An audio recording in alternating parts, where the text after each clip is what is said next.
Baik, kami akan mempresentasikan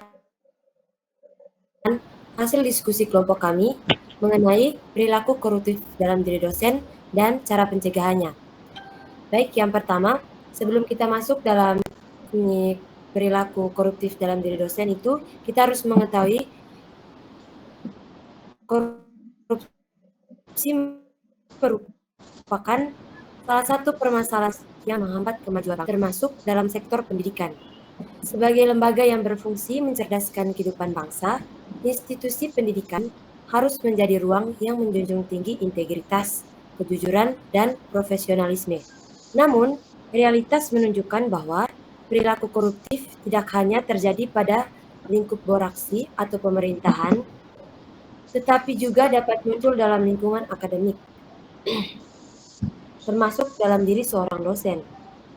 Nah, perilaku koruptif pada dosen dapat berupa penyalahgunaan wewenang akademik, manipulasi nilai, pungutan tidak resmi, hingga tindakan yang mengutamakan kepentingan pribadi di atas tanggung jawab profesional.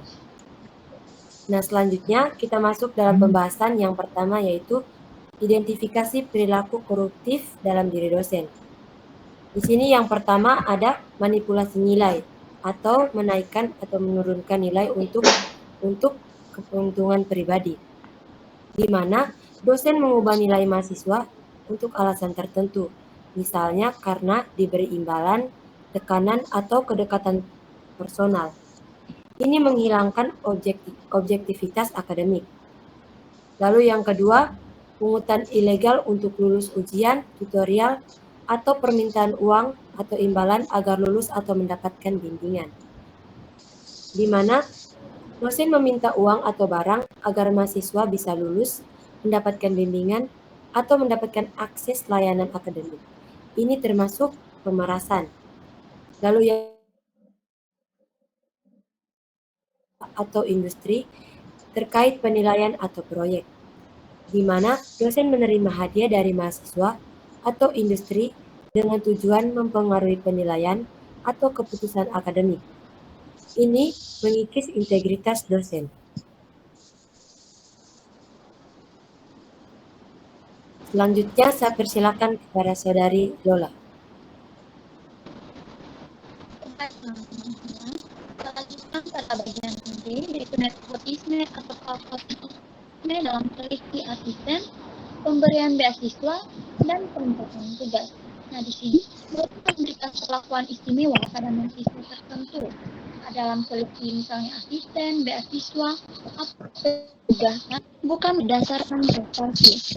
Dalam case penyalahgunaan misalnya menggunakan laboratorium atau alat untuk kepentingan pribadi tanpa izin. Nah, di sini dosen menggunakan laboratorium, alat, atau aset universitas untuk kepentingan pribadi tanpa izin.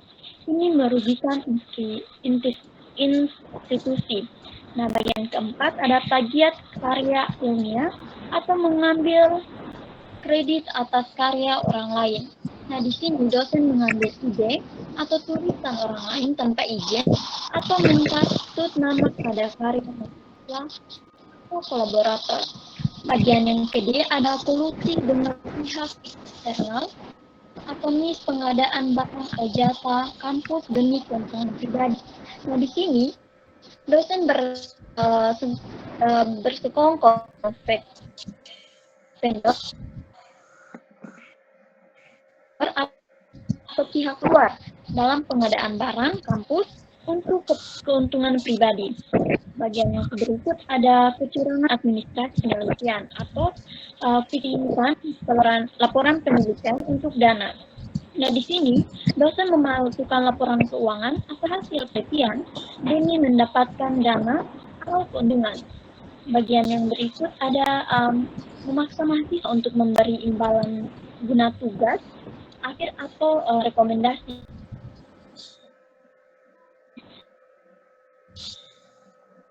Nah, di sini mengharapkan mahasiswa membayar atau memberi hadiah untuk tugas akhir kami demi aktivitas. Nah, di sini dosen memberikan lulus tanpa standar yang benar demi keuntungan finansial, relasi atau alasan politik. Nah, bagian yang terakhir ada penggunaan akademik untuk keuntungan pihak ketiga. Nah, di sini tuh dosen memberikan bocoran data akademik ke pribadi mahasiswa untuk kepentingan pihak ketiga. Oke, teman-teman semua, mungkin hanya itu saja materi yang dapat saya sampaikan. Kita berikan pada materi yang selanjutnya.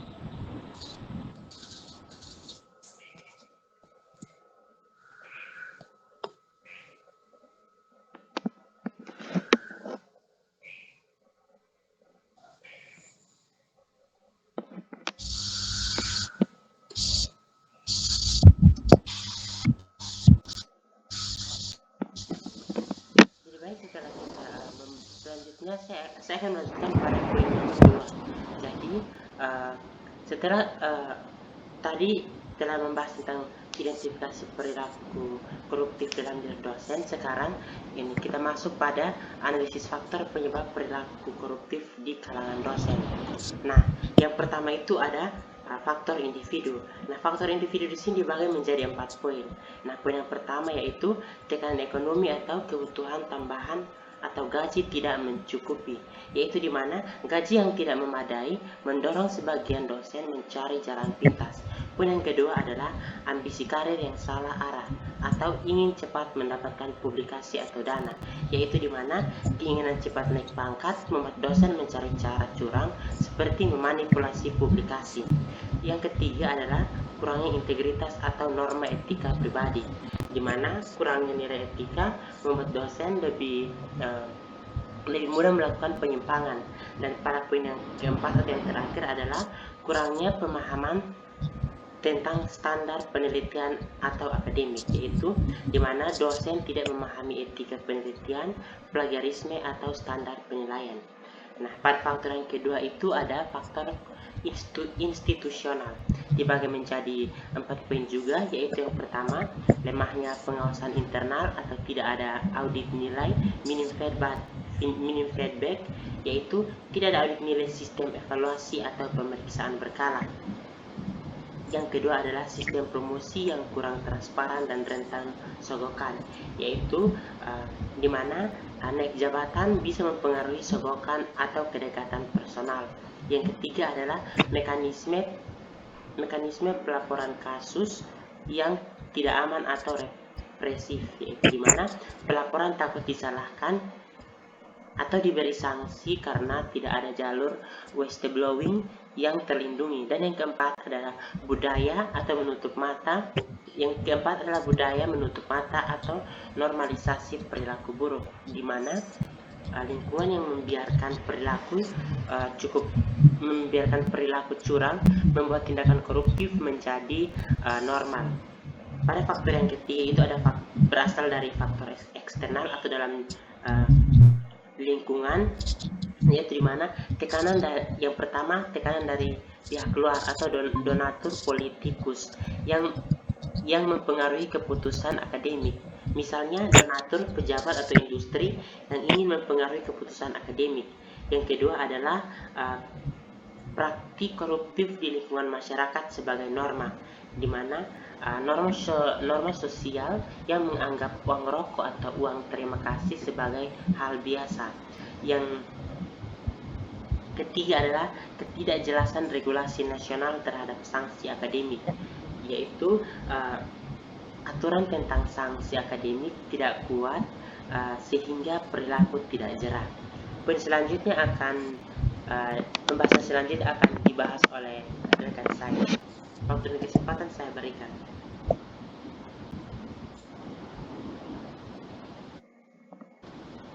Selanjutnya yaitu rumusan solusi untuk mencegah perilaku korupsi di kalangan dosen. Yang pertama itu tingkat individu atau dosen. Nah, pendidikan etik wajib, pelatihan integritas akademik untuk dosen baru dan berkala. Yang kedua, kode etik dan sosialisasi, di mana setiap dosen wajib mendatangani kode etik, akses publik ke kode tersebut. Yang berikut, transparansi penilaian, publik penilaian tertulis, rekaman atau monitoring ujian bila perlu. Yang berikut rekolonisasi beban kerja dan remunerasi, di mana advokasi agar beban kerja dan pembayaran adil untuk mengurangi godaan. Yang kelima, sistem whistleblower internal, yaitu jalur aman untuk melaporkan rekan dosen.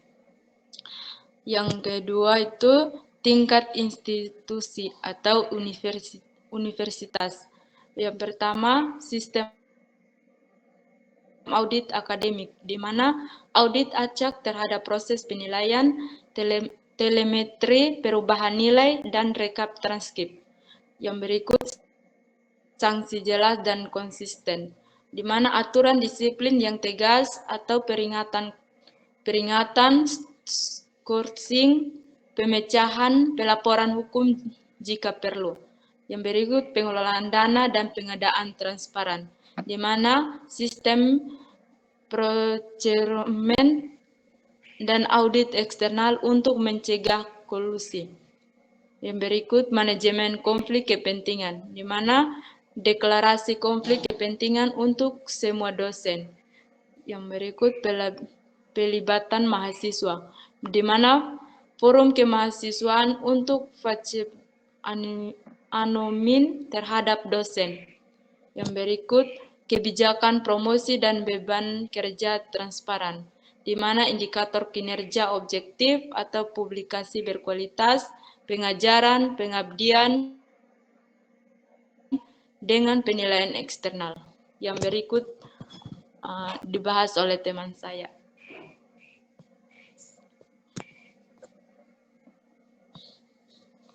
Jadi baik, setelah membahas hasil diskusi kami tentang perilaku koruptif dalam diri dosen dan upaya pencegahannya, di sini kami mengambil kesimpulan. Bahwa perilaku koruptif dalam diri dosen merupakan masalah serius yang dapat merusak kualitas pendidikan dan mencederai kepercayaan mahasiswa serta masyarakat terhadap institusi akademik. Nah, bentuk-bentuk perilaku koruptif seperti manipulasi nilai, pungutan ilegal, gratifikasi, penyalahgunaan fasilitas kampus, hingga kebocoran data pribadi mahasiswa menunjukkan bahwa korupsi dapat terjadi bahkan di lingkungan yang seharusnya menjadi teladan moral. Nah, kemunculan perilaku ini tidak hanya disebabkan oleh sikap dan kebutuhan pribadi dosen, atau juga dipengaruhi oleh lemahnya sistem pengawasan kampus, budaya institusi yang primitif, serta tekanan dan kebiasaan buruk dari lingkungan luar kampus.